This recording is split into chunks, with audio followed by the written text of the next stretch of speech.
Përshëndetje, takohemi sërish në kafet e Gremi, do të flasim për protestën, efektet e saj, por në mënyrë të veçantë për një nga problematikat që në fakt nuk është ndjerë, nuk është artikuluar në folësit e protestës, ku fakt e bërë gati 40 ditë ku mijëra shqiptarë dalin atje, nuk është folur për xhepin, ato që prek xhepin e shqiptarëve, euro. Rënja e euros në mënyrë drastike, sigurisht ka shqetësuar bizneset, specialistët e ekspertët e ekonomisë, por me sa duket nuk ka shqetësuar institucionet dhe qeverinë, duhet thënë, apo bankën e Shqipërisë. Do të flasim pikërisht për këtë situatë të krijuar nga euro, që sigurisht ka krijuar problematika të mëdha në eksporte apo edhe në biznese. Jemi me ekspertin e ekonomisë, profesorin Azmir Stringa. Faleminderit. Faleminderit që jeni me neve dhe që do të na ndriçoni me mendjen tuaj. Faleminderit. Pano Soko, faleminderit, eksperti ekonomisë. Faleminderit që vjen urime për sërish në drejtimin tim, por në podcastin e në kafet e Gremi. Tavolin tjetër. Dritan, faleminderit që jemi prapë bashkë. Do të flasim për euron, një çështje që ju e keni ngritur shumë herë si shqetësim në takime dhe në podcastet tona. Pano, falenderoj profesorin që kemi këtu. Unë në fakt në këtë rast jam më shumë dëgjuese sepse ju jeni të gjithë ekspert, dikush preket më shumë e dikush më pak, po të paktën analizën e keni më të saktë dhe më të artikuluar. Unë flas politikisht si gazetare. Bëj pjesë tek ajo, ose unë do risjell atë eksperiencën time si një pjesë e supermarketit që janë prekur nga kjo plak, pastaj në tim analizën në profesorit e Panos ne bëjmë. Përpara se sa të filloj me pyetjet me ekspertët e ekonomisë, një ditë më parë unë pak isha në një takim me një mikeshën time dhe më tha që motra ime po e mbyll biznesin e fasonerisë, profesor, sepse situata me euron e ka çuar në pikjat. Atëherë, apo jemi drejt një situate që mund konsiderohet alarm për ekonominë shqiptare? Po, patjetër, ne kemi qenë në këtë fazë.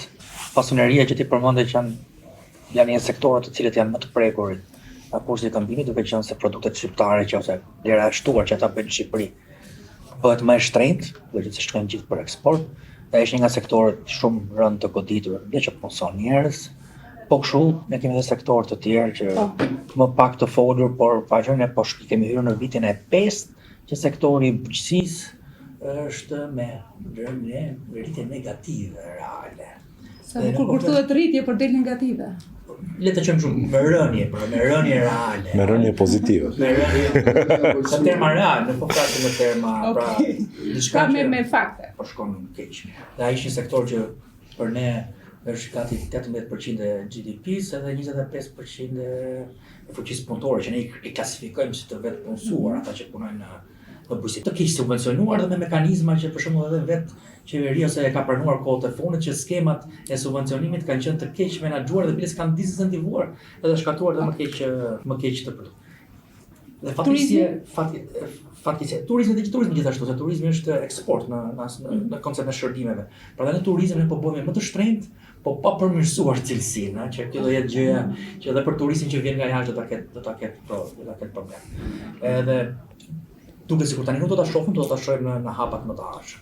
Ajo që është shqetësuese për ekonominë tonë është që po marr sektorin e bujqësisë. Do thoni juve, po mirë, edhe vendet e tjera kanë bujqësinë si thua, e kanë bujqësinë pjesë më të vogël të GDP-s. Por rregulli nuk është që bujqësia të shkatrohet si sektor me rritje negative. Ideja është që rritja totale ekonomike të jetë pak më e lartë se sa rritja e sektorit të bujqësisë, në mënyrë që pesha e sektorit të vijë duke bërë. Jo të kesh rritje negative ose pra që të thotë se neve e dimë që Shqipëria është ineficiente në krahasim me vendet e rajonit, pra ka hapësirë për rritje produktivitetit, ndërkohë që neve nuk po na ndodh kjo gjë. Ne jemi diku te 25% e produktivitetit të BE-s. Dhe çfarë ndodh? BE-ja që është 100% kapacitet, që s'ka më ku të përmirësohet më shumë se ai siç është ajo, e ka rritjen e sektorit më të lartë se çka ka Shqipëria, që e ka gjithë potencialin. Ne dimë që ai vogël do të ketë më shumë. Po, si rregull. Dhe euro është një nga këto faktorët që e kanë bërë këtë problem shumë të madh. Si e ka ndikuar euro? Unë do t'jap dy raste. Duhet ta jem qartë për njerëzit që na ndjekin, ëh. Ne mund ta shohim në dy aspekte. Unë për shembull kur e kam shtruar si temë kam parë në dy raste. Ne do të shohim dhe këndvështrimin e prodhuesve, ne do të shohim dhe këndvështrimin e konsumatorëve. Dhe ndërmjet prodhuesit dhe konsumatorit, përgjithsisht në ekonomi është ajo që ata njerëz middlemanët, quaj sekserët, rent seekerat, ata që kontrollojnë tregun e të gjitha këto gjëra, okay? Përgjithsisht, nga rënja e kursit të këmbimit, në Shqipëri nuk ka përfituar as prodhuesi, por të paktën me prodhuesi do ishte në vështirësi, po s'ka përfituar as konsumatori. A mund të bëj pyetje, Ja, se s'ka ta jap përfituar as të pjesa. po, Kush ka përfituar se? Ata që janë në mes, importuesit dhe grosistët e mëdhenj. Ata kanë përfituar. Ata janë bërë milionerë, të japën një shembull shumë të thjeshtë. Mendojeni shumë. E zëm se për prodhuesi shqiptar një herë, produkti që shkon jashtë shtetit, nëse është domate me forcimin e lekut bëhet më shtrenjtë. Pra i bëhet më vështirë jashtë vendit. Por shumë veta e lënë analizën vetëm tek e fazë që produktet bujqësore vështirësohen nga eksporti. Ka dhe një fazë tjetër, produktet bujqësore shqiptare vështirësohen edhe në tregun brenda. Pse? Mendojeni kështu. Qofse unë kam shes domate dhe domatja turke vjen me 40% më lirë identike nga Turqia sot, grosisti ose që ka supermarketin do më thotë mua, unë jam prodhuesi, unë s'ta blej domaten ty më me 100 lek kile, po ta blej me 60 tani. Po deshe ma shit, po deshe mos ma shit. Apo tani në pyetja, prodhuesi të thoshte, po me dakord ti ma ule nga 100, po qytetarit, a ja uli në supermarket që do vi qytetari, apo ja le çmimin po prap 120, sa që ne. Qytetarët që kanë ndodhur në Shqipëri, jo vetëm që ne s'kemi pësuar ulje çmimesh, po marr për shportën e ushqimeve dhe kemi më të shtrenjta në Europë, jo që s'kemi pësuar ushqimin nga euro, po kemi pasur rritjen më të lartë edhe përpara se të fillonte goditja. Pra po flasim në vitin 2019, kur ne s'kemi vënë re fare këtë gjë. Dhe Shqipëria ka çmime më të larta të produkteve ushqimit. Ne na prekin luftrat në Ukrainë, në Iran. Jo, nuk është vërtet. Era për ironi këtë. Nuk e thash për. Po të shohim studimin, po të shohim studimin do të dalë shumë e qartë një gjë. Shpesh herë luftrat goditjet vinë të është pyetjen në Shqipëri ka ndodhur ky fenomen. Neve i kemi pasur çmimet e rritura, si të ushqimeve dhe të naftës përpara se të na vi kriza. Pra këta vjedhin në kohë të qeta kur ti s'e ke mendjen ta marrë, dhe kur vjen kriza ti e ndjen që s'ka më hapësirë, po më rritet edhe çik, më mbytet, dhe po ta shohësh rritja në Shqipëri, ndryshe nga gjithë vendet e rajonit, rritja e çmimeve të ushqimeve në Shqipëri, ka ndodhur kur në gjithë vendet e rajonit ka filluar pas luftës në Ukrainë. Në Shqipëri rritja e çmimeve të ushqimeve është vënë re duke filluar që nga viti 2015 në të njëjtën kohë kur filloi dhe rënja e euros, ajo e famshme që ne kemi harruar nga 140 tek 120. Dhe për ta mbyllur të fundit është ka një zgjidhje kjo. Mendoni sikur ai prodhuesi të kishte mundësi të shkonte direkt te konsumatori. Pra, ti s'po ma merr me 100, po ma kërkon me 60, po ja shet ti me 120. Ky do thoshte unë po shkoj direkt tek qytetari, apo jo, po të ishte një treg të lirë, ose do dilte dikush tjetër që do ishte i gatshëm. Pra ka përfituar ndërmjet. Ja, çka ka ndodhur? Neve nuk e lëm prodhuesin shqiptar të shkojë të afrohet me qytetarin. Ne kemi parë që i kapim, i rrafim, i mysim, po nuk e çohet te grosisti i kontrolluar e të gjitha këto. Kështu që në këtë mënyrë është pasurimi ka shkuar tek to. Pano, si e sheh këtë situatë? Na dha një këndvështrim interesant profesori, si e sheh këtë situatë me rënjen drastike të euros dhe unë pyetja bëra që në fillim, a jemi në prag të një alarmi kombëtar për ekonominë? Është para publike e menaxhuar dhe si e menaxhuar nga Banka e Shqipërisë? Shiko, duhet të kuptojmë një gjë. Për pjesën e Amir është sjellë shumë qartë, domethënë, në atë që po ndodh realisht në tregun shqiptar me produktet shqiptare, arsye se pse ka ardhur kjo, natyrisht edhe këto janë super përmendur në për dalje publike etj. Pra ne kuptojmë që ky nuk është një produkt i mirëfillt i ekonomisë së pastër, ekonomisë së bardhë të vendit tonë. Raportet mes eksporteve dhe importeve në Shqipëri janë përkeqësuar në mënyrë të jashtëzakonshme. Pra po themi bujësia për shembull, po marrim. Këtë 3 muajin e parë kishte 0,6 rënje ekonomike, rënje si sektor.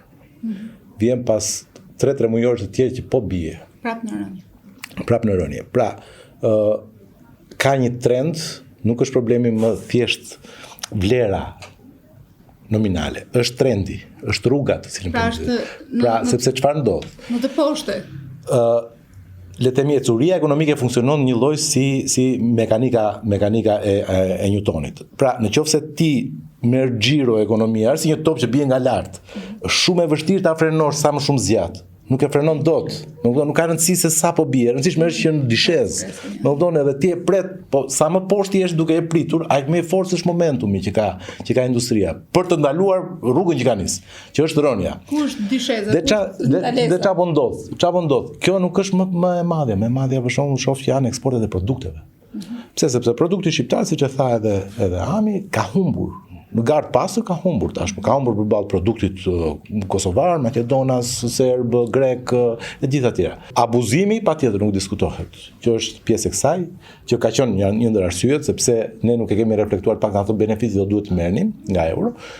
Unë do të ndalem pak te momenti se si zgjidhet kjo gjë ose çfarë shkakton kjo gjë që kemi nisur. Jo, zgjidhja, them ku kanë qenë institucionet për ta monitoruar këtë situatë, për ta kontrolluar këtë situatë, për të mos e çuar deri në këtë rënë, në këtë rënje pikjat, duhet thënë. Dgjoj. A ka Banka e Shqipërisë, Ministria e Financave, pra a ka institucione që duhet ta kontrollojnë, menaxhojnë, parandalojnë këtë rënje? Është një pyetje që unë ja kam bërë gjithmonë vetes.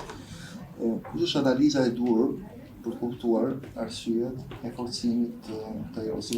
Për cilat arsye? Dobësimit e euros, forcimit lekut. Euro duhet dobësohet dhe leku duhet forcohet. Shiko, më lërë. Pano dhe profesor. Po. E kam bërë gjithmonë këtë pyetje. Në një ekonomi të shëndetshme. Normale, po. Po, në një ekonomi të shëndetshme. Qëllimi jon ky është.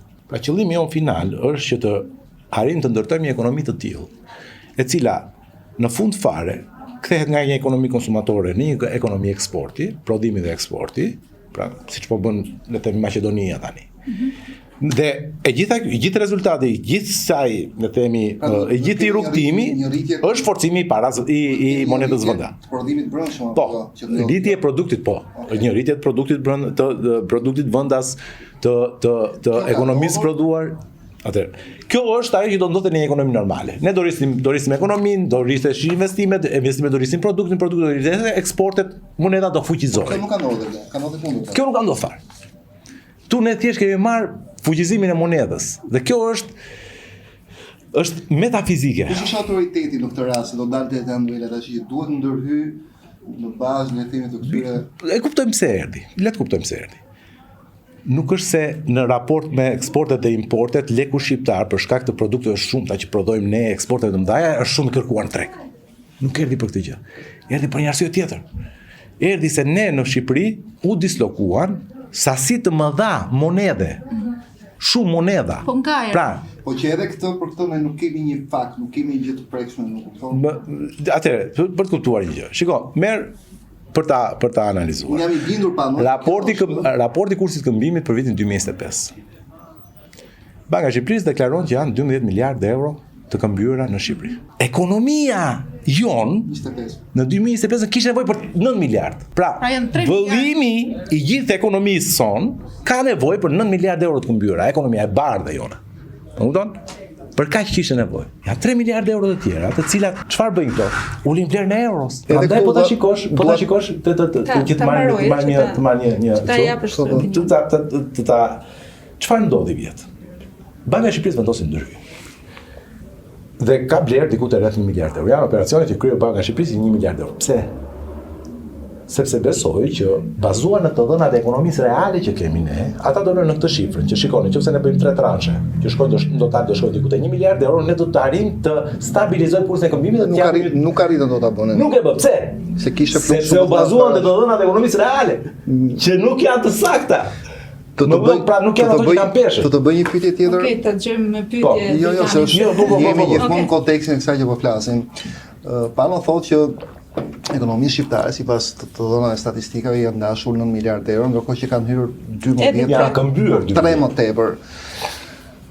Dhe mua prapë më ngacmon e gjithë pjesa analitike. Kur themi të këmbyer, do të thotë që ata si e kanë analizuar shumë në sasinë e parave të këmbyera, duke ditur që exchange-et për shembull nuk kanë detyrim që deklarojnë çdo gjë. Pra 3 miliardë janë këto që dim ne. Po këta që nuk dim ne, sa mund të jenë? Pano dhe profesor. Sa ta marroj. Se kjo më ka çfarë duhet të them. Këta vendosin të bënin 1 miliard euro. E di se sa lëvizi kursi këmbimit me 1 miliard euro të blera? Jo, nuk e di. Po pra s'është ndikuar se ne s'kemi parë tek 1 miliard euro. Pra u hoqën nga tregu 1 miliard euro. Ne kemi eksporte që po na vjen sistematikisht. Këtë muaj eksportet e produkteve ranë me 14%. Të merr. 14% të muaj. Wow, kjo është një shifër shumë e frikshme në fakt. Ne po ikim, kush po na zëvendëson këto lekë, sepse duhet të monedha kush e sjell në Shqipëri? E sjellin eksportet, turizmi dhe investimet e huaja. Pra këto janë rrugët reale nga duhet vijë monedë huaj në Shqipëri. S'ka rrugë tjera. Dhe remitancat, më fal, E harruan dhe një koka qënë po, janë remitancat, janë 1 miliard euro. numër njëshi, po. Janë 1 miliard euro. Këto të tëra bashkë nuk e justifikojnë këtë që po ndodh me monedha. Po ti mbledhësh tëra bashkë. Sepse Profesor? Sepse nevoja që kemi ne për importet Tani të dalin tek dy gjërat është shumë e Jo, do ta madhe. marrim Do duhet të edhe kishte nga rënë euro. Po pra nga profesori këtë që nuk di me para dhe kush është autoriteti që duhet të vëzhgojë në këtë mes, po edhe pse jo vetëm të vëzhgoj, po të bëj edhe një, për mua duhet ishte bërë një denancim për shembull, të denancoj ky fakt, kjo gjë edhe Këtë nëse ka prova. e kufirit. Unë kam të pyetje që Fenomeni për të shembull. pyetje që ke shtruar ti, unë jam munduar ta bëj vetë dhe do mundem të jap sa pyetje. E para një herë për diçka se breku. Për sa i përket remitancave do të kuptojmë diçka. Remitancat janë prindër, janë fëmijë që sjellin prindërve diçka Për të jetuar. Që blen gjithmonë më pak se tjerë. Bravo. Problemi Ata nëse ne kemi këtë rritje, nëse rritja që të marrë me konsumatorin, nëse ulja e euros nuk përkthehet në konsumatorin që të paguajë më pak, por realisht sepse migranti sakrifikon për të sjellë. Që ai për të ruajtur të njëjtën sasi të gjyshit të vet në Shqipëri, që të ketë të njëjtën fuqi vlerëse, duhet të sjellë sot jo më 100, po 140 euro. Pra për të ruajtur fuqinë vlerëse. Pra 40% të euro. Fuqinë vlerëse. Dhe kjo është një nga gjërat që është shumë interesante se kjo pjesa, që mos ta thoj. Këtë pyetjen përse i përket volumit, unë do t'ja u jap me e ka Banka e Shqipërisë. Banka e Shqipërisë ama dhe institucionet shqiptare kanë një problem shumë të madh. Nuk mundet kur ke parasysh që kur thoshte në kohë diktaturës kur Enveri thoshte që kjo rruga do shkoj ekonomia është mirë, nuk dilte dot njëri thoshte që ekonomia ishte keq apo. Vetëm po ta thoshte ai. Kur del kryetari i qeverisë dhe thotë nuk ka para të piset dhe institucionet tona janë të pavarur, janë të varur tërësisht. Janë tërësisht të kapura, ti mos prit që të ketë zgjidhje të tjera. Pra ata janë. Po guvernatori ka ndonjë përgjegjësi profesor në këtë? Nesër pas nesër. Po pra, a mban përgjegjësi edhe ligjore dhe penale, jo mashtrim, jo. Pa ai se ajo që kemi diskutuar herës tjetër kush është, që njerëzit ose ata që kanë fuqinë e ndihmarë se duhet mbajnë përgjegjësi edhe për gjërat që bëjnë për ato që nuk bëjnë. Të kam dëgjuar ty një herë që e ke thonë këtë. Do të mbaj për atë që nuk bëjnë. Unë jam që ata nuk e kanë përgjegjësinë. Se kanë rezervuar detyrën e tyre. Banka e Shqipërisë që ka përgjegjësinë e vet. Për qenë institucioni pavarur, për të thënë të vërtetën për ekonominë dhe për ta menaxhuar atë pikërisht me parimin me mandatin që ka, që është vetëm ruajtja e stabilitetit të çmimeve, se nuk ka, edhe kur bën ndërhyrjet e kursi e bën vetëm për këtë qëllim, ruajtjen e stabilitetit të çmimeve dhe në ekonomisë. Pa analizën financiare, por shumë kush duhet ta bëjë? Ja, Banka e Shqipërisë bën, kjo është pjesa më e bukur. Banka e Shqipërisë bën një analizë financiare, ku sipas saj, deklarata zyrtare që thotë guvernatori, thotë rënja e euros është tërësisht e justifikuar nga themelet ekonomike. Që është gënjeshtër. Që rënja e euros është justifikuar nga ekonomia reale e Shqipërisë, nga aktiviteti ekonomik. Kjo është një gënjeshtër e madhe dhe që këtu fillon e gjithë skema. Ata kanë përshtypjen që brenda institucionet e dinë shumë mirë të vërtetën, por që ta thuash atë, pse nuk e skallape që thonë që ka presionet tani, po thonë këtë versionin tjetër që kam dëgjuar këtë versionin tjetër që thonë që unë dua ta them, po kam presionet të mëdha. Kështu fillon atë në gjithë. Por parlament këto për shkak ka thirr dikush? I kanë thirrë dhe ka thënë parlament që po them. Ashtu ë? Dhe kur është pjesa më e bukur, unë kam bërë një postim për këtë. Në ditën që guvernatori del në parlament dhe jep deklaratën të reme. Deklaratën e reme që është euroja është shumë, në po atë ditë Spaku sekuestroi 600 milionë euro. Në të njëjtën ditë. Dhe po në atë ditë Spaku erdhi dhe tha, i dha leksion ekonomie guvernatorit dhe kryeministrit, duke thënë që e dinë ata më mirë ekonominë. Paraja e piset nuk sjell asgjë gjë të mirë për ekonominë e vendit. Që është humor, po. Që është humor, ta thonë kështu pra. Spaku në të njëjtën ditë, guvernatori duke raportuar Spaku këtë. Po Spaku në këtë rast, kjo është pyetja e fundit. I nitet drejta për të hapur një hetim për shembull. Për këtë gjë. Deklaratat shkon në janë, shkon dhe gjen 600 milionë euro për penale. Ore, unë nuk e përjashtoj rastin që në një të ngrej një hetim pa. Të ardhme të iniciuar. Ka nevojë për një komision politik më tepër. Pra, shikoj të kuptoj mirë. Janë gjithë kapur atë. Janë kapur. Këtë video. Jo, pak, majta e djata, sa politik. Po, montuaj. Të bile për ta unë do të argumentoj pak se thotë për shkak si e gjen ti që ka shifrat nuk janë reale. Që shifrat nuk janë reale. Një argument që neve kemi që e provon këtë gjë, marrim këtë rastin shumë të thjeshtë. Rritja ekonomike e Shqipërisë. niveli i inflacionit i Shqipërisë. Nëse e Treguesit ekonomik. Po, nëse e krahasoj me rajonin, në vendet e rajonit Kosova, Serbia, Maqedonia, Malizi, po duash. Bosnjë që kemi ne, kemi përgjithsisht në ato nivele, po ta marrim hardcore të 10 viteve.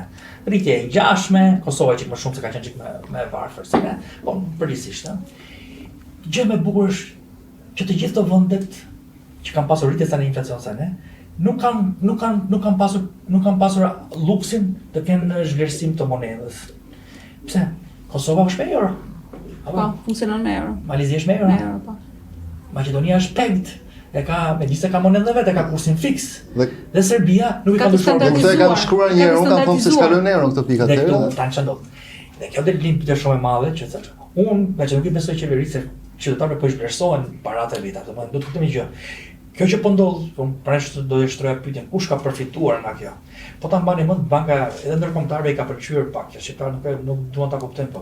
Kjo u bë kjo politika e famshme e deurizimit, që shqiptarët të mbanin më pak euro, të nxiteshin të mbanin më pak euro. Gjysma shqiptarëve ka kursimet në euro. Kështu që bëni pyetjen, ato kursimet e shqiptarëve janë ajo taksa, vlera fuqisë blerëse të tyre brenda vendit, është taksa që shqiptarët kanë paguar mbi kursimet e veta për të ulur borxhin publik ose të sapituar gjithë treguesit fiskal që ne i bëjmë të duken sikur janë më të. Që është falso, nuk është shirrem. Po të isha, dhe kjo është pastaj pjesa më e bukur, që ditë pyetja juaj, unë po të isha, do të thotë se unë jam shumë skeptik ndaj shtetit. Nuk e zë besën as në perëndim, shtetit të tjerë. Unë do isha për këtë, që Shqipëria të vendosi ta bënte pekt, monedhën e vet, edhe ajo do jetë disiplinë pastaj, se s'kemë puluan me këto. O do monedha kërkon që po bëre monedhë, po mbajte kursin fiks, tre variabl janë kursi, deficiti tregtar edhe inflacioni. Po mbajte njërin, mund të kontrollosh dy, po të tretin nuk e mund. Meqense jemi kohë protestash atëherë. Jo, do t'i bëj një pyetje pak. Do bëjmë besoj edhe si që ta artikulojnë si. Po, ta artikulojnë si gjë. Po no, para se të shkojmë tek kërkesa për artikulim në protestë të kësaj situate, sigurisht që besoj që vlen edhe ky lloj diskutimi. Si ka mundësi që politika majtas djatas, pozit opozit, më shumë hesht se sa po kanë hanë të gjithë nga kjo gjë. Pse duhet të kuptojmë që po ham të gjithë. Për shembull, kishte bërë një vëzhgim shumë interesant një kolegja jon, Ola Xama, në lidhje me letën ndërtimit të pullave në Tiranë. Dhe në vend të parë dini kush ishte? Ma thoni ju se ishte një biznesmen i lidhur drejt për drejt me opozitën, që ka emrin Liu Shtufi. Pra ishte në vend të parë për metrat katror të para, sepse ajo kishte inventarizuar, po vetëm për kulla po flasim, jo pallate. Pra ishte në vend të parë. Pra ne duhet të kuptojmë që ky është një mekanizëm nga i cili po han gjithë. Dhe han gjithë politika se shqiptarët po kuasin. Politika, jo krahët, po them. Po pyet për krahët politik tani, jo shqiptarët. Pra, dhe ky është arsyeja sepse pavarësisht se në retorikën politike të gjithë ndoshta për të larë faqen fillojnë të përmendin, në fakt nuk e kanë seriozisht. Nuk e kanë seriozisht sepse pyetja është kush është institucioni i parë. Institucioni i parë është policia kufitare. Ky është institucioni i parë. Këto para vijnë fizikisht, qytetarët duhet të kuptojnë të gjithë. Këto para është shërbim informativ. Vijnë fizikisht. Pra mbushen makina me para, kjo është ndër rrugët e mushkave dhe kalojnë në doganë. Më këto mbushen me një trailer, për shembull, po, mbushen trailera me kesh. Kemi dëgjuar trailer avion. Po, dhe vinë në doganë, kjo është ajo që ndodh, domethënë sepse nuk është se njerëzit nuk kanë të ta perceptojnë materialisht atë që po ndodh. Po vinë. Dhe para fare kush është? E para fare është drejtoria e doganave. E dyta është drejtoria e pastrim parave. E treta, dhe Banka e Shqipërisë, por unë do shtoj edhe një element tjetër. Shiko, kush është e përbashkëta që ka çdo proces pastrimi parave në botë? Ë? Pika fundore është banka. Ë? Se ky është procesi i pastrimit është të futesh parave nga kjo te banka. Po se aty hallka mundem hetimi tatimor për shembull është. Po të gjithë tatimet janë. Si ka mundësi domosdoshmë që kjo kulla u ndërtua po shkoi gradualisht për të paqë. Shkuan te ky djali i Vlorës, e pe këtë djalin e Vlorës i vun 300 milion gjop për janë bashkit. Ta them sepse janë bashkit, është strukturë, mega strukturë, sepse ka shumë para. Më kupton?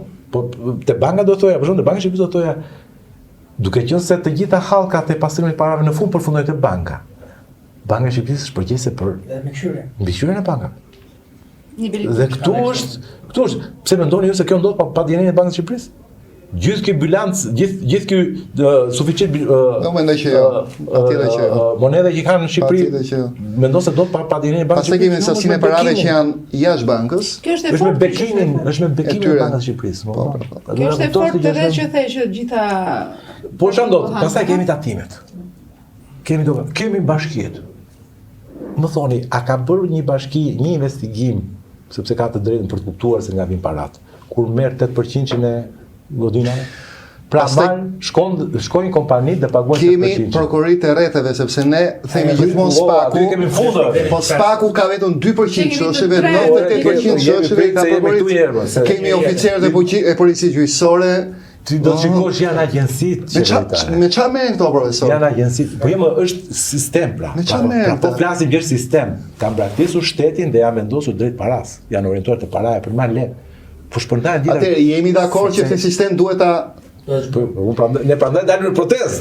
Tani kush është një element tjetër, kush është? Ja televizionet. Po të shikosh, e gjitha kjo ka nevojë për si një karamele mund të shumë, po duhet mbështjet me diçka.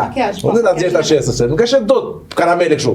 Duhet mbështjet me një copë letra. Ata e thyen tash algoritmi ja thyen me podcaste me gjëra. Edhe mbështjetjen e televizionit, sepse po të shikosh një pjesë e mirë e këtyre parave, aty shkojnë. Patjetër. Pra shkojnë te televizionet. Edhe emrat që përmendë. Këtë gjithë të situatë me drejta dhe drejtane që është një sistem që realisht duhet përmbysur dhe kemi një protestë prej 40 ditësh. Këtë problematika, kjo një nga problematikat kryesore, pse nuk është artikuluar, pse nuk është ndjerë, nuk është dëgjuar, nuk është thënë aty. Si kam përshtypjen që do të kishte edhe më shumë njerëz se sa çka na. Sepse është rradha e gjatë. Prandaj nuk i vjen rradha të xhepi jon. Jam shumë dakord. Është rradha të xhepi jon. Po shikoj se ishte ironike e pa. Rradha e gjatë është në sensin që shikoj, ti gjë e parë fare është uji. Shikoj, ne jemi në shekullin e 21-të, më. Ore jemi në shekullin e 21-të, ne se kuptojmë këtë gjë. Shekullin e 21-të. Ata po planifikojnë ta çojnë ujin në Mars. Do ta çojnë ujin në Mars, por nëse sjellim dot nga bovilla. Po panë kjo lidhet me këto, me pjesën e erës, nëse do kemi shumë para për investime, do kemi edhe ujin stakator. Nuk diskutojmë, jo, po themi çfarë artikulohet në protestë. Okej. Më kupton? E dyta fare është padrejtësia. Pra, një shqetësim që kam bërë unë si një studius i mirë i atyre është padrejtësia. Pra, padrejtësia është hall shumë i madh në Shqipëri. Dhe më doli që i qeka përpara dhe arsimit. Pas shëndetësisë, po para arsimit. Pra padrejtësia, të qenurit të meritokracinë, i papranueshëm, i vëndonjam, mungesa meritokracisë, të gjitha këto. Pra, kjo gjëja që ti shikon njëri që mirë, të ngelin tek interesante. Po ne si e kemi artikuluar padrejtësinë për shembull para kujt protest, përveç një pankarte, përpara kujt institucione kemi shkuar për ta bërtitur këtë? Shikoj, ne nuk shkojmë para institucione, shkojmë para pushtetit, sepse në Shqipëri nuk ka shtet, nuk ka institucione, ka njerëz. I ka gjithrama. Pra, është pushteti. Pra, pushteti dhe shteti janë dy gjëra të ndara. Pushteti janë njerëzit, shteti janë institucione të tjera. Edi çka ide kam? Dhe ne shkojmë para pushtetit. Duke ndetur tër ditën aty në kryeministri, sigurisht kemi lënë pak mund janë gjithë institucionet që janë përgjegjëse. Pra si thua që kemi thënë ne duhet i vëmë gishtin plag. Kështu bëhen përgjegjësa. Unë besoj në këtë gjë. Pra, nuk e di në rastin e padrejtësisë ose të ujit, për shembull, ne duhet të ishim para institucioneve që bën investimet për kanalizimet dhe për ujin. Apo jo? Po të gjitha mblidhen tek kryeministria, tek pushteti që Ministria e Financave për shembull, ka si funksionon? Nëse do të ishim në një shtet normal demokratik, pra nëse do ishim në Austri sot. Natyrisht që unë për ujin s'kam se vetë te kryeministri. Unë për ujin shkoj tek Ministria e Infrastrukturës etj. Por në Shqipëri, për shkak të strukturës, mënyrës se si ne kemi ndërtuar menaxhimin e drejtimit të vendit, pra struktura e menaxhimit të drejtimit të vendit është ndërtuar brenda një arkitekture pushteti. Njëri është në krye dhe ti për çdo hall, për shëndetësinë, për arsimin, për të gjitha i thua ti. Në po e drejtë.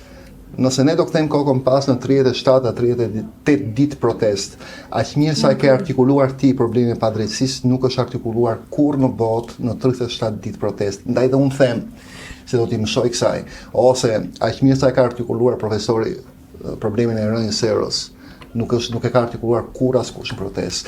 Dhe ky është ai momenti në cilin elitat që dinë të artikulojnë dhe të orientojnë problematikat, jo të flasin, por shkojnë krye, e të flasin ashtu siç duhet. Ndryshe kjo protestë do shuhet dhe problemet e gjithë secilit nuk do marrin zgjidhje. Domethënë, zëri ose problemet për mua zgjidhen kur zëri është shumë i madh, shumë i fortë, shumë i artikuluar, atëherë bëhet presion, atëherë bëhen ndryshime, aty thyet sistemi. Unë këtë mendim kam.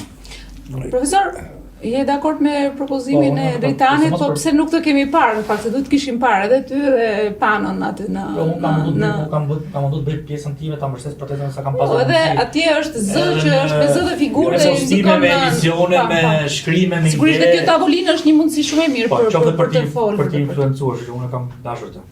Një nga gjërat që për shembull kam dashur të shoh më shumë aty te protesta është edhe unë që jam 40 vjeç tash e qy vetën që jam pak i madh moshë, ta çak pas më shumë që isha të shikë edhe ca të rinje, ke përse më pak kështu. Qoftë edhe për punën që po bëjnë, ne mund t'i mbështesim me ide.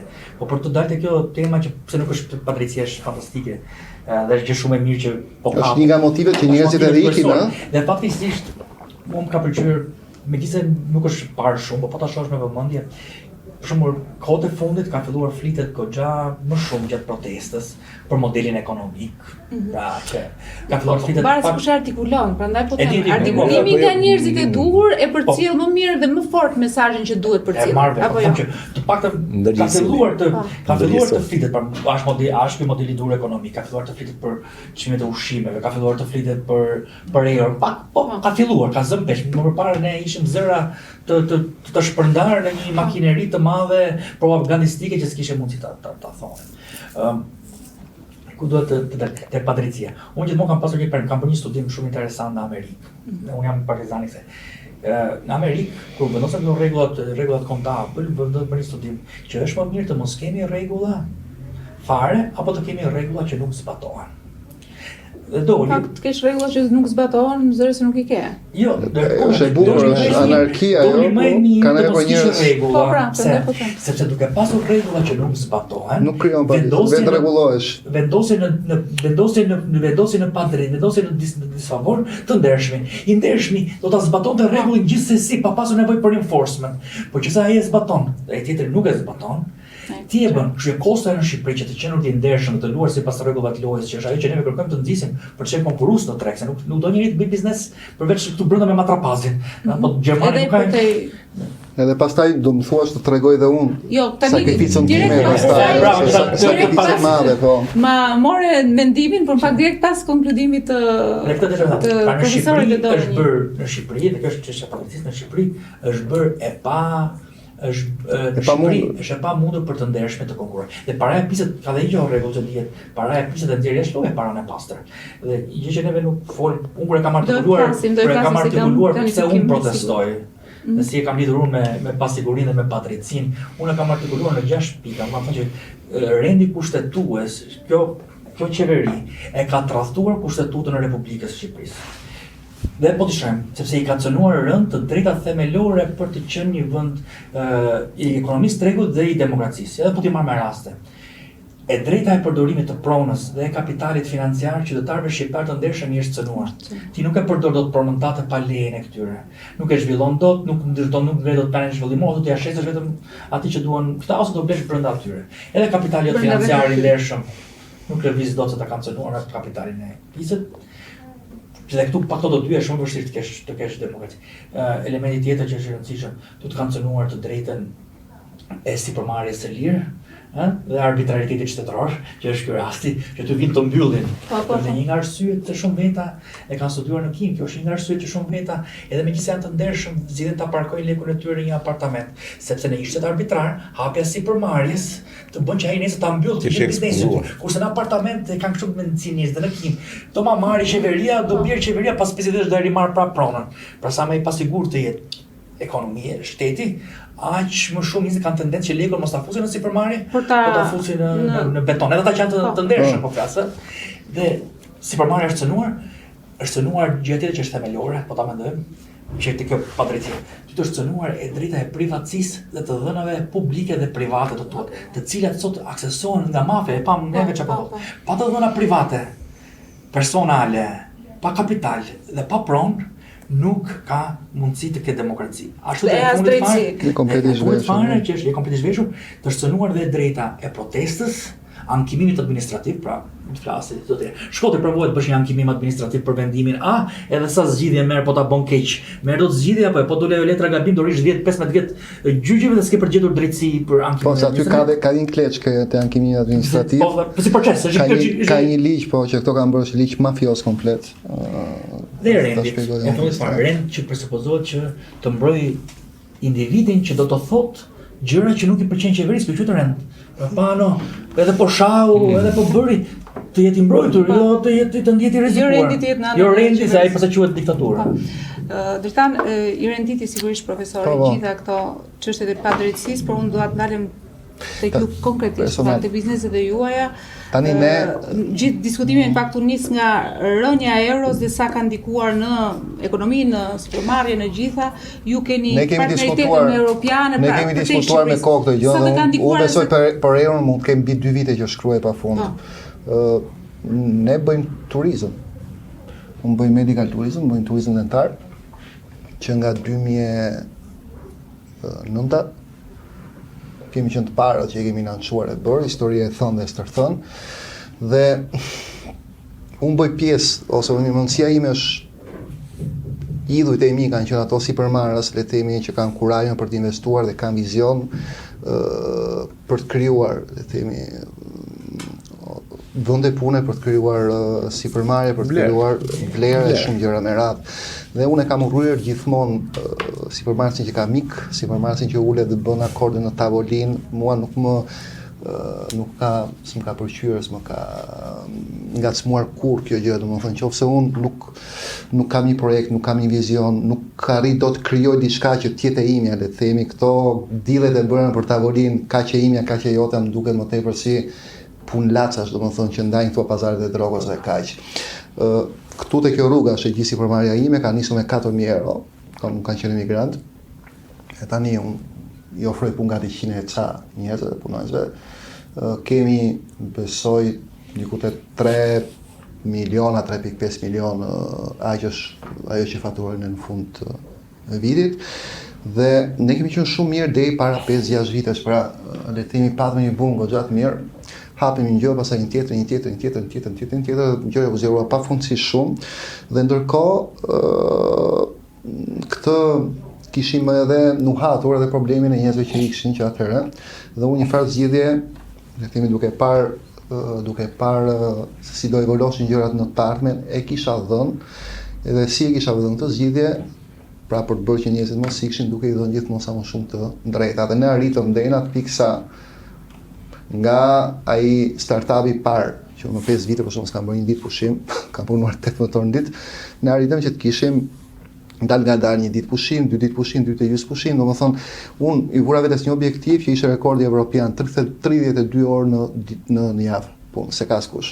2.5 ditë pushim, të drejta gjithmonë drejta, dhe në fakt ky mekanizëm funksionoi sepse njerëzit rrinin dhe nuk ikshin, domethënë. Dhe diçka tjetër, të gjithë rrjetet e çmimeve, indeksimit, e gjitha këto gjëra, me kalimin e kohës, her pas here ne i kemi pas bërë vetë, pra kanë qenë vendimarrje ekskluzive të mirat, se kujt do i rrisja rrogën, kur do i rrisja pagën, arrishin kuptoheshin të mashin gjithë pulsin e ekonomisë, kishin para edhe i jepshin. Ndërkohë na ndodh kjo bumi i euro, dhe sot që ne flasim, nga 140 e ca që blente 1 euro kur unë kam hapur biznesin në 2009, sot vlen 93, pa ka unë diku tek 50 pikët. To 50 pikët në fund fare për neve janë mbi 120 milion lek në fund të muajit, pra ne po vdesim, ne nuk kemi, ose nuk duam, por ne nuk kemi mundësi më që të bëjmë investime të tjera, pa ta çojmë përpara këtë gjë që kemi nisur. Nuk kemi më mundësi as të ushqejmë vizionin edhe energjinë tonë, se një sipërmarrës ka vizion, ka energji, domethënë një sipërmarrës nëse heq paran vdes, domethënë nëse unë ngrihem në mëngjes dhe shikoj 3-4 gjëra që duhet i bëj patjetër dhe nuk kam mundësi t'i bëj, unë jam i vdekur, sepse unë jetoj me këtë gjë, unë jetoj me krijimin të ri, unë jetoj me adrenalinën e të krijuarit të vendit punës. Ne ngrejmë gjithmonë më tepër stekën, shikojmë një gjë që askush nuk e shef, ndjekim një hyll që mbase mund të mos jetë asgjë, ndonjëherë është edhe gjithçka, dhe kjo gjë tash është prerë, dhe është problem shumë Pra, rënja e euros ka është problem drejt për drejt shumë në gjithçka si i vepër madh. drejt.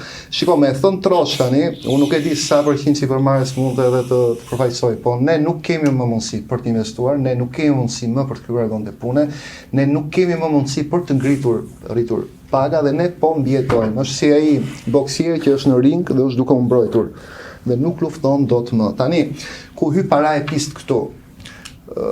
Me panon e kisha pyetjen pasi të konstatoj. Okej.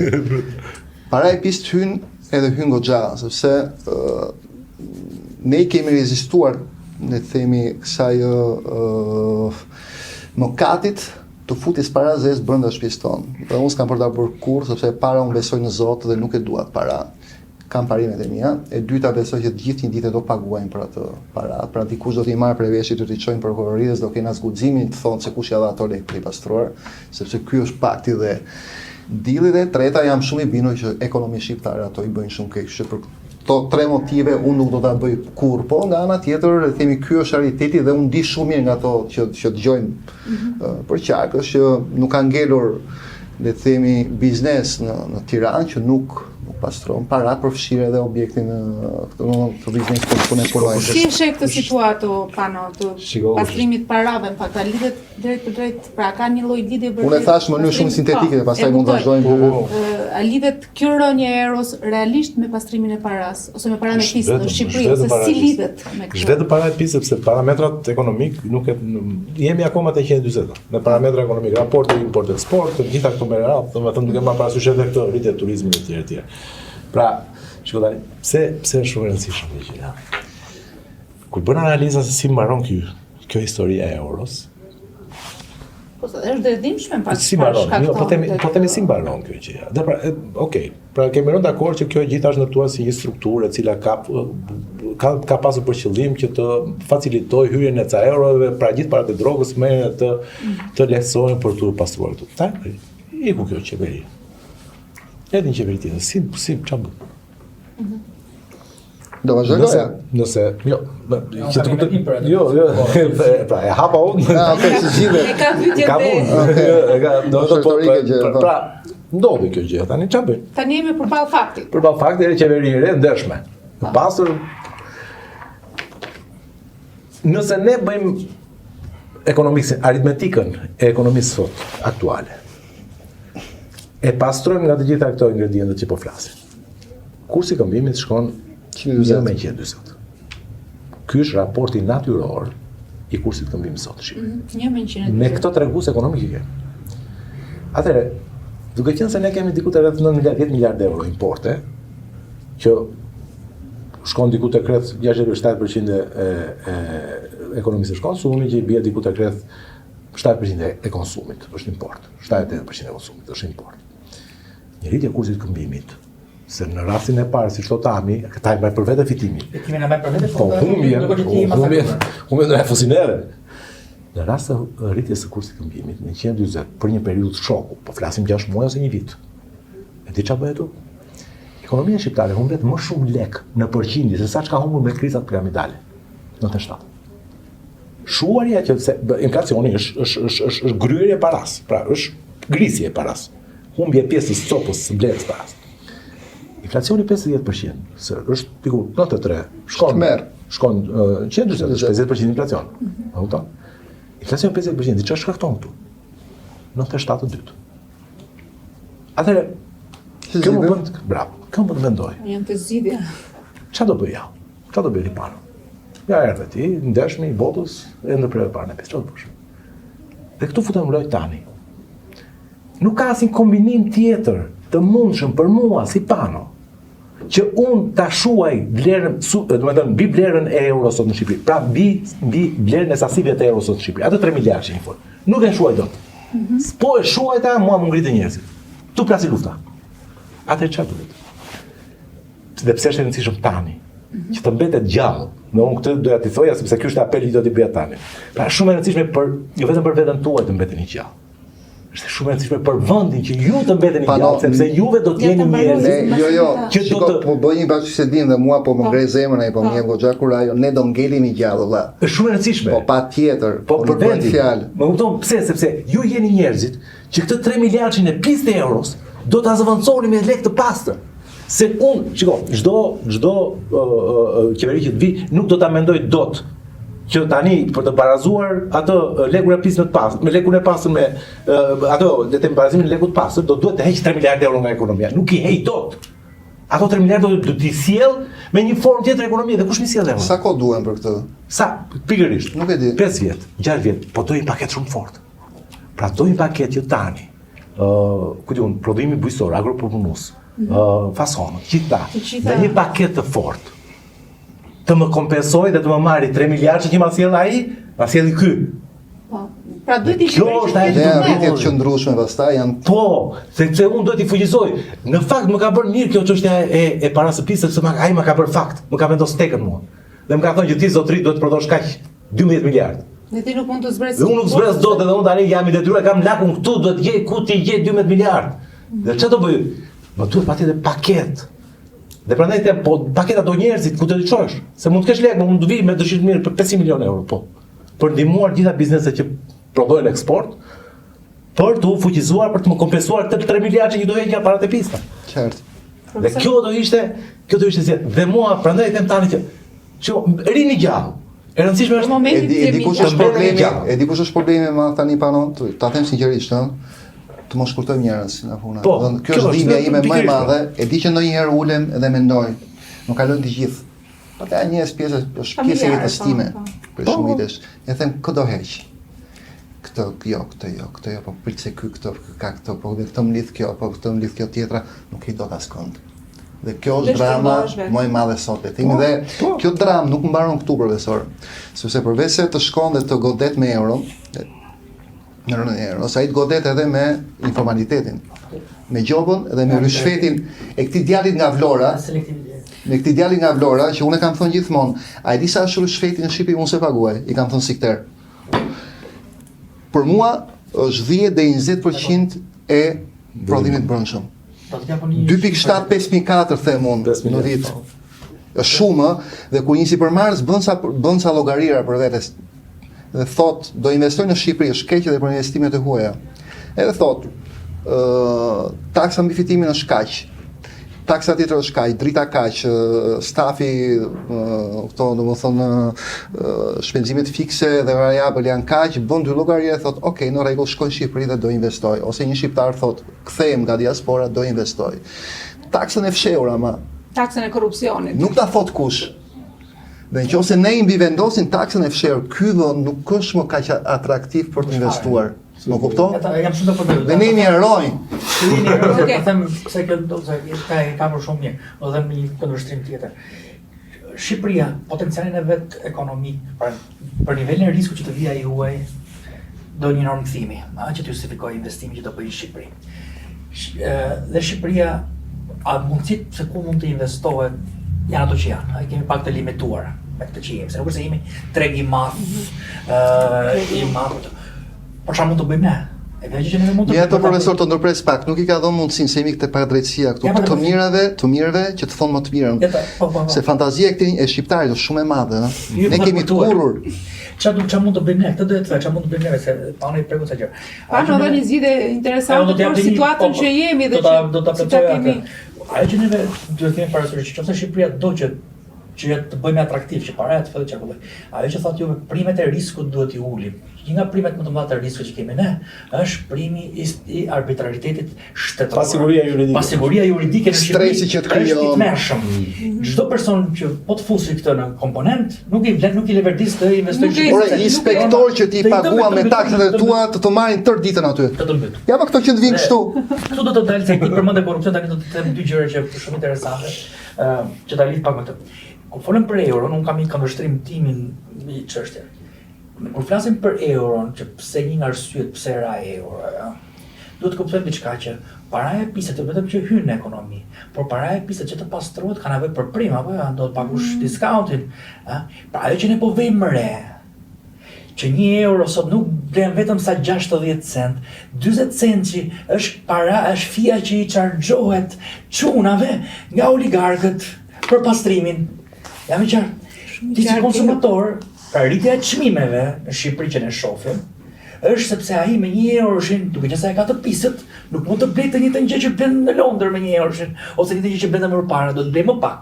Dhe kjo përkthehet edhe në kurs, pra ja blej më lirë euron, përkthehet edhe në çmime më të fryra të apartamentit. Qytetari i ndershëm ndërkohë vuan nga të dy anët si rezultat i këtij pastrimit. Dhe tu do të dalte kjo tema tjetër që doja më të thënë që Banka e Shqipërisë unë kam për të ushqyer dhe vetë Bankës së Shqipërisë për ta hedhur poshtë atë që Banka e Shqipërisë pretendon. Dhe do të njështruar vetë bankën. Vetë bankën, ne të ja jap shumë të thjeshtë. Banka e Shqipërisë thotë, sipas Bankës së Shqipërisë, që argumenton euron me blerjet e apartamenteve nga jo rezidentët, po ta marrim. Blerjet e apartamenteve nga jo rezidentët në Shqipëri, sipas vetë Bankës së Shqipërisë përbën vetëm 20%. 20% të shitjeve vizitore. 80% njësive janë brenda vendit. Jemi dakord deri këtu, po.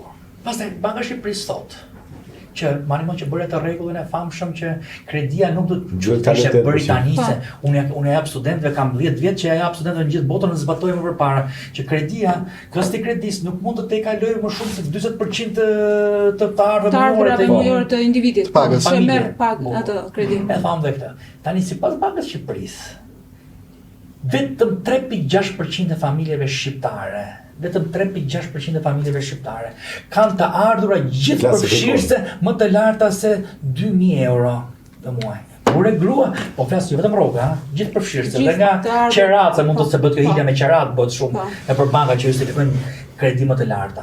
3.6%, 3.6% do thotë diku të 30.000, se jemi 700.000 familje, po të që hoqën pensionistë, 700.000 familje ka Shqipëria, 700.000, 3.4% bëjnë vetë 30.000 familje. 30.000 familje në Shqipëri mund të përballojnë, po ta marrë me 40% që i bie 800.000 lekë do paguaj këstin ai, mund të përballojnë një apartament, do të ketë kursime 20.000 euro në bankë, do të ketë 50% të vlerës. Vetëm 30.000 familje mund të përballojnë një apartament që shkon diku tek 200.000 euro për të marrë 100 metra. Dhe pyetja profesor është kjo tjetra. Kush është misioni ynë si përmarrës në momentin që ne nuk arrim dot të përmbushim se ne jemi baballarët e punonjësve tanë? Se për mua nevojat. Nevojat e tyre dhe mua disa plasi më vjen ku një punonjës si jemi nuk arrin dot të bëjë një shtëpi ose të jetojnë në mënyrë decente, se po qenosemi e po punojmë nga mëngjesi në darkë edhe për ta, se ne jemi përgjegjës për ta. Gjithë modele kanë për të pamundur. Dhe çandu, ju e keni barën shumë të lartë. Dhe çfarë ndodh me këtë? 3.6% i thon 30.000 veta, po këta 30.000 familje mund të blejnë vetëm një herë, sepse futen në kredi për 30 vjet, nuk ka më shtëpi të dytë, vit të dytë. Jemi çfarë të bëjmë? U futën burrë gru, skemo. Tani neve provojmë 30.000 veta mund të blejnë vetëm një herë. Tani neve kemi 30.000 njësi dhe vila në plazh të dytë, të tretë, të katërt. Kush i blen? Tani do të vlim pyetje, Banka e Shqipërisë na justifikon neve se këtu do të dalë. Banka e Shqipërisë na justifikon neve sa 25%, 20% rezidentët, 80% janë brenda. Si që ka 80% që ka vendas, po total mund dalin 30.000. 80% të këtyre, turistë kjo të Luani. Atë kush janë këta rezidentët vendas që këtu duhet këtu shpizën prokuroria që të hap një nuk janë vetëm çuna. Jo, ka dy skema. Ju e përmendim mirë. Një element që nuk flitet në Shqipëri është korrupsioni. Korrupsioni në Shqipëri kërkon 10.000 njësi banimi në vit. Vetëm korrupsioni. Të mi llogaritë shumë të thjeshtë. Drejtori i një inspektoriati në Librazh nuk blen në Librazh ai, ai vjedh atje. Ai shpinë ka gjukur i thotë Rama mos më rini në Tiranë, i thotë se më rini shumë në Tiranë. Ai ka çdo vit blen një shtëpi. Më i rëndomti, më dogani. Se nuk ti më të isti me inspektori më banal e blen një shtëpi në vit. Po të marrë të elitës, mos flasim se inspektor. Për 30 vjet pra. Ai çfarë bën te rrethi vet, ai vetëm shkakton kancer, sundon. E blerët i bën në plazh, i bën Tiranë. Dhe kjo e shpjegon këtë që pse nuk kemi të disbalancë. rritet edhe padrejtësinë e panos. Rritet padrejtësinë e panos. E bën të pamundur për panon. Dhe pastaj neve shohim këto rastet që edhe lojtari më i vogël ka 7 garazhe, se dina skuti çojnë 7 garazhe, 10 apartamente, 15 Profesor, kështu na demoralizon.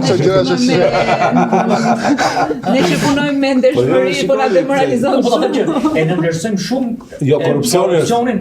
Dhe çfarë ndodh? Ne e dim shumë mirë sa është. Oli e ndërshojmë shumë korrupsionin se duam çfarë bëjmë, duam të lënë fajin vetëm çunave, e more. Dhe tek çunat e bëjnë kastile, e bëjnë kastile. Organizatorët e kësaj skeme, më thënë që çunat duhet të kuptojnë një gjë. Ti ja them shumë çunave, jeni duke punu për oligarkët dhe qeverinë. Po enten me punën tuaj, se ju të paktën merrni risk. Ata rrezikojnë. Po këtu ta ç'a bëjmë? Ja, ai do me blej apartament, ai çon se këtu ka dulur kriminalesh ka të madhin që është big bossi që investon te real estate, ke edhe çunë në vogël që do me blej apartamentin që me parku ku lekët. Këta çka kanë bë? Edhe bossin e chargjon edhe pe atë që i thanë te dosja Spakut, do 3 milioner do të fus në lojë. E chargjojnë edhe prim bossin që ta fusin në lojë për të pastru lekët, i chargjojnë edhe prim të lartë çunave që do blejnë dhe vjen të dy anët, është gjithë që ato ushqimet që thanë, edhe prodhuesi, edhe konsuma. Do të bëj një pyetje për ofën që se të kam. Po në Londër si pastrohet paraja? Në të njëjtën mënyrë apo krijon edhe vlerë në një farë mënyrë, krijon vende pune, pano, se në Londra bëhet Bëjmë një krahasim. Ja, është është interesante. Edhe Londra thotë e para. Pastrohet pas çfarë para. Po desha më thënë ti që Londra bën një gjë shumë interesante. E para njerë ky krahasimi që sa pastrohet në Londër është do të thonë sa pjesë e ekonomisë, atë pastrimi i paras në ekonominë totale, se nuk mund të themi po thej që s'ka pastrim. Sa zë. Në Londër nuk e di ta them, po unë them që në Londër modeli është ti ata për shembull tash është kontrollojnë ndërtimin, sa si ka edhe shumë vende që i ka shtëpi, aty është shtëpia poshtë për periferi që i kanë bler. Çuna po janë shtëpia e rrynë atë, për rrynë kontrollojnë supply-n, ata kontrollojnë supply, nuk e bëjnë si neve me modelin. Pra e injektojnë pak më ndryshe në ekonomia, krijojnë më tepër vlerë. vlerë. Ata bëjnë interesante me anglitët janë mjeshtra. Nuk e di e vutë re atë. Çunat kanë hallë shumë se e mbani mend që para ca kohësh Londra e nxori jashtë përdorimi 50 poundsin. Se para një viti, një herë në kaq vjet, Londra çfarë bën? Nxjerr lekët jashtë përdorimit. Nxjerr jashtë përdorimit pra, ndryshe nga amerikanët, thotë që 5000 lekë i vjetë nuk punon më. Po. Gjithë lekët që kanë mbajtur ansertar, që nuk kanë ardhur të sillen dot, edhe po të sillen në Shqipëri. Çka kanë mbledhur 20 vjet, ja zero llogarit. Se nuk bën punë as në Tiranë, nuk. Dhe kështu i takson në mënyrë pa. Jo vetëm ajo, pa, ata kanë. Ja takson ja zero llogarit. Ja zero. Atë shiko, ata kanë ndërtuar sistem se duhet të kuptoni që gjithë këto që quajnë paresa fiskale në përgjithësi janë në vende të cilat janë vazhdimsi administrative nga Britania e Madhe, pjesa më e madhe e tyre. Natyrisht nga Hollanda, diku Franca, pra. Por le të themi gjithë industrinë e pastrimit të parave, ose shkencën e pastrimit të parave këta e shpin. Por ata janë shumë të kujdesshëm për një gjë. Nëse do të zhvishja veten nga gjithë petku moral që ka. Dhe do të shikoja matematikisht ftohtësisht si një ekonomist dhe do të kaloja tek krahu i këtyre që thonë që po mirë se para është. Është paraja më pak produktive dhe më shumë e dëmshme që mund të hyjë në ekonomi. Nuk është inati vetëm me mënyrën se si është ndërtuar, por nuk është vetëm. Ne kemi kalabrin 75 miliardë euro në vit bën vetëm nga kokaina. Po. Po sa Ideja është çfarë ka bërë Londra, çfarë ka bërë Anglia në ndryshme. Ajo i ka kanalizuar brenda sistemit bankar, të cilat më pas me portofole orientohen pas të rregullave të tregut, kërkesë ofertë. Më kupton, pra, ka bërë bank në Cayman apo në BVI, këtu orientohen më në trash. Ai vjen këtu me çantë dhe vetë ja jep atë të llaçit. Më kupton se duhet kuptoni, pra, ta bosët që themin. Big bossi 3 milionë, 3 milionë shqip për shkak të jep llaçit, se nuk bëhet pastrimi bëhet edhe në investim, po edhe në blerje apartamentesh. Pra, në investim bëhet kështu. Kjo ja e plaçit, ja e tullave etj. Pra, ideja është që ne mirë po pastrojmë, po edhe nëse zhveshim veten nga kriteri moral. Po pastrojmë keq punë. Po bëjmë keq.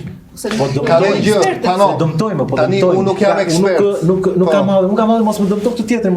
Shiko, e mbyll asyn. Nuk dua të shikoj që si e bëre lekë. Po mos ma dëmtoj këtë, mos e kam të ndershëm drejtit. Po, mos ma dëmtoj këtë. Më lërë këtë nga vje, do me të tjetë këtë shëndetshme. Pano, po dëmton dhe turistin vetë. Unë kam miq të mi, miq klient, miq pacient, prej 8 vitesh, 9 vitesh, 10 vitesh, më thonë Dritan. Nuk ja vlen më me ardhë Shqipëri, them pse, sepse 100 eurot e mia, thonë njërin kohë bleshin kaq, sot vlen shumë më pak. Unë rinë në Itali për këtë gjë. Nuk ja vlen më edhe për njerëzit, për shqiptarët që marrin avion dhe shkojnë jashtë, sepse leku i tyre nuk ngelet këtu, po e blejnë në euro dhe e çojnë jashtë. Dhe një gjë tjetër, profesor, që mua më ka, unë nuk jam ekspert ekonomie, por di të them një diçka, për shembull, nuk më dalin disa llogari. Kush janë llogaritë? Edhe llogaritë që këta bëjnë për turizmin. Kur thonë që deklarojnë që kaq të ardhurat kanë ardhur nga turizmi. Si mund ta thonë këtë gjë ato kur ato nuk kanë bërë akoma gjën elementare që unë ja them për 5 vitesh, një kryqëzim dhënash të njerëzve që fusin këmbë në Shqipëri dhe shkojnë në hotel. Pra në momentin që dikush Tami pastaj do të ndonjë diçka. që dikush vjen dhe shkon në hotel, nuk me karta identitetit, i shkoj 3 entiteteve, Ministrisë të Financave, zyrës policisë dhe bashkisë. Domethënë që në fund fare të deklarohet, të kryqëzohet edhe me totalin që ka paguar, e themi po, në këtë vit hyn kaq turistë do prodhuan kaq para.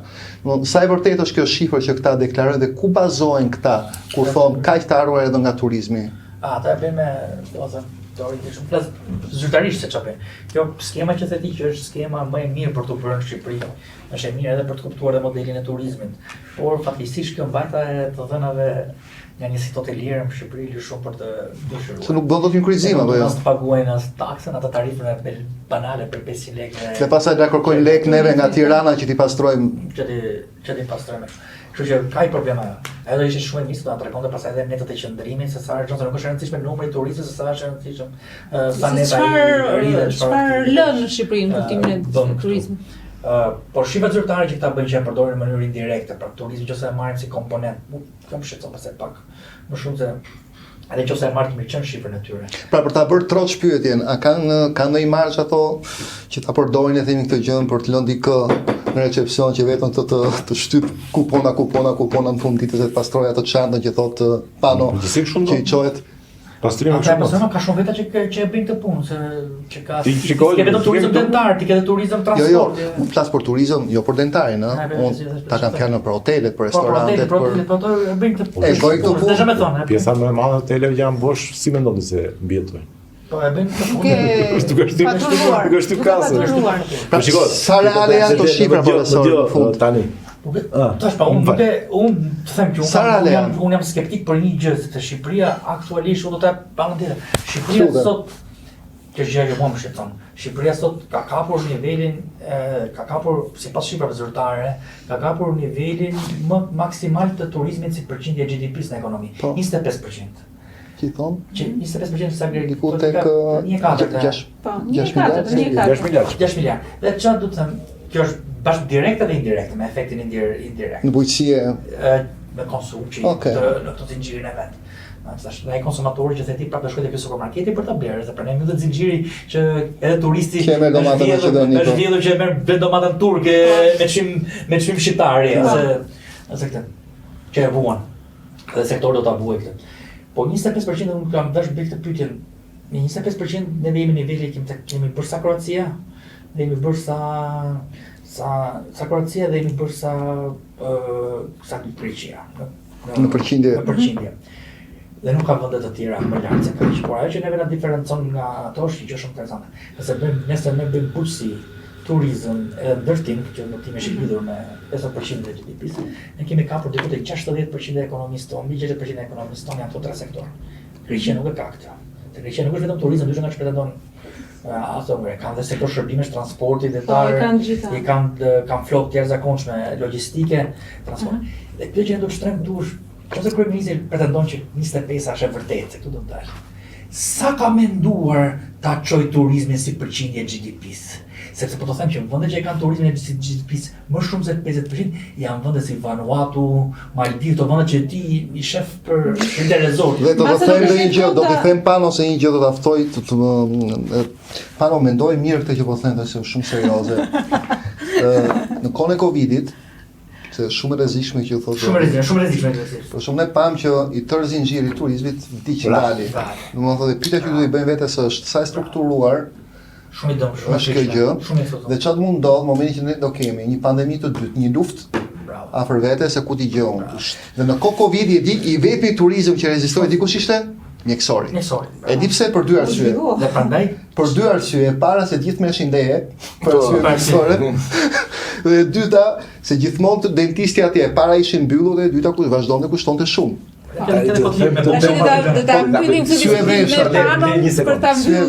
Di pse jemi këtu ne? Se turizmi në vetvete për ta vizualizuar, turizmi është si dyqani, banaku. Ne s'kemi magazin, kemi banak. Është dyqan turizmi. Pra do shesim gjëra, ne s'kemi gjëra për të shit. Më kupton? Por pse ndodh kjo? Se këtu dua dila. Se Rama është një njeri i formës. Më besoni që nëse ne shikojmë gjithë anomalitë që kemi sot, është për shkak të natyrës së atij robit. Ai nuk do që të jetë kryeminist i një vendi bujqësor. Më beso mua. E ka estetike gjën. Shikoni çfarë masakre ka bërë Tiranës. E ka estetike më. Nuk do ai që të jetë, ai do të jetë kryeminist i një vendi turistik. Më kupton, një vendi kështu, një vendi ndoshta të ketë pak IT, më kupton, të ketë godina të larta, kështu gjëra të bukura, më kupton, është estetik, nuk ka lidhje fare ai me ekonominë dhe me po me përbrëndësinë e ekonomisë. Nuk e kupton. Për këtë gjë nuk jam i sigurt. Unë besoj që ai është viktimë e zgjedhjeve të njerëzve që ka poshtë. Jo, është estetik vetë. Po justifikon si dikur e merresh me një që në formës, ai nuk e kupton më. Ore, këto masakra që ka bërë me prodhimin vendas për euro, me bujqësinë e tjera, nuk do t'i bënte një njeri që nuk e kishte inat bujqësi. Nuk po them e donte, po një njeri që nuk e kishte inat nuk do i bënte. Ky ka bërë pse se ka inat. E ka burimin tek forcimi vetëm. E ka te deformimi vetë psikologjik, besoni për këtë. Pas kaq vitesh kam kuptuar që Rama e ka inat me prodhimin vendas, me bujqësinë, me gjitha këto e ka instinktual. Të pandërgjeshëm. Se përndryshe nuk bëhet kjo që bëhet, që ka bërë. Ne do e mbyllim këtë tash. Vetëm fjalinë e fundit se cili prej jush, sepse besoj do ju ftoj prap, se unë me thënë drejtën mora dhe unë presi nga bisedat e juaja si ekspert të fushës. Turizmi është i rrezikshëm kur jep përshëndetje turizëm kur merr në një goditje. Ne këtu kalojmë të hapi tjetër, që po aq sa turizmi është i rrezikshëm kur ti ke goditje, kur mbyll, është sektor që po mbyllet të dhe je shumë dependent turizëm, do ajo që ndodhi gjatë Covidit. E dini që për shembull, kush është sektori që e mbajti gjallë Shqipërinë dhe pensionistët gjatë Covidit? Bujqësia. Pra bujqësia është sektori vetëm që atë periudhë ulëzoi. Pse? Sepse bujqësia është siguri kombëtare, është e kundërta e turizmit. Kur të ndodh kriza, të duhet ai produkti i vendit, të duhet ai fshatari. Dhe pranisht me ndërlidhje. Dhe gjetje për turizmin që përmendëm drejt, edhe Spanja duhet çfarë që thatë që edhe që do bëjmë turizëm, do të bëjmë turizëm të diversifikuar. Jo turizëm plazhe të qëndrueshëm pra. Edhe dentarin do të bëjmë turizmin ndër qytete, se çka bën Spanja, edhe Spanja ka pasur një problem, po janë mundur t'i adresojnë kulturalin, shëndetësorin, po u përqendruan edhe turizmi plazhit aty. Ne jo vetëm që jemi mbi përqendruar në turizëm, po jemi mbi përqendruar edhe në mbi përqendrim në sektorin e turizmit. Okej. Është pak edhe fjala e fundit se është pak edhe kështu. Jo, ideja është që nuk është dhe e bukur domethënë me qenë kamarierët e kuzhinierët e gjithë botës, nuk bën gjithë gabë. Nuk bën sens. Domethënë, okay, një 10-15% është në rregull, por pjesa tjetër duhet të jetë industri e lehtë se kthehesh vërtet në kamarierët e kuzhinierët e gjithë botës, domethënë gjithë do jemi me tabaka në dorë, domethënë, welcome gjithë. Pse zhvilloi turizmin? Pse u zhvillua në thelb, në fillim fare? Pse u zhvillua turizmi? Si një mënyrë për të shitur gjërat që ti bën. Pano, kemi luftuar diçka punuar për imazh, vëlla, ti nuk e ke idenë ato algoritme që thon këta. Ne kemi qenë bërnut, imazhi i këtij vendi 16 vjet përpara ka qenë tmerr dhe kemi dashur shumë, po jo këtë që ka ardhur. Jo kështu si çerdhi. Protesta i ka ndihmuar këtë imazh të Shqipërisë dhe shpresoj që këto problematika të cilat u diskutuan dhe besoj që hodhën dritë për shumë problematika për ekonominë të trajtohen edhe në protestën që përmbahet nga qytetarët. Ja, Pano, të na japi fjalë për ty, meqense je një njeri shumë aktiv dhe që besoj që të vlen ndihmën atje. Faleminderit. Profesor, faleminderit. Shumë faleminderit. Shumë për dhënës besoj. Faleminderit.